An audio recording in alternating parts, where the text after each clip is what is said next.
Siku ya leo tarehe 24 Mei 2026, kijana mmoja anayefahamika kwa jina la Nasir Best mwenye umri wa miaka 21 amefyatua risasi katika kituo cha ukaguzi cha usalama cha Secret Service ya Marekani kilichopo karibu na ikulu ya White House. Inadaiwa alifika katika eneo hilo akiwa na bastola kwenye begi, kisha akafyatua risasi kadhaa dhidi ya maafisa wa usalama.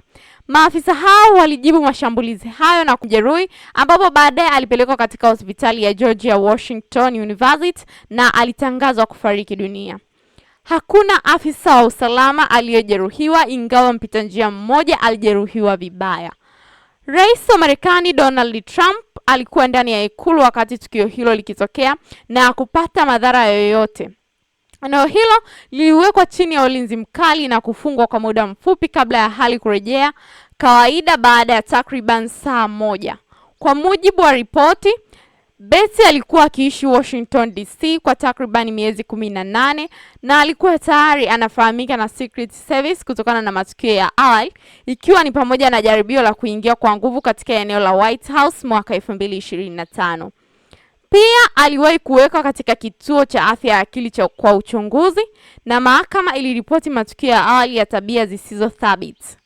Uchunguzi unaendelea na FBI pamoja na mashirika mengine ya usalama, huku chanzo cha tukio hilo kikihusishwa zaidi kwa changamoto ya afya ya akili badala ya ugaidi au siasa. Endelea kutufuatilia kwenye mitandao yetu ya kijamii kama Matengo Media, bila kusahau kulike, kushare na kusubscribe channel yetu ya Matengo Media.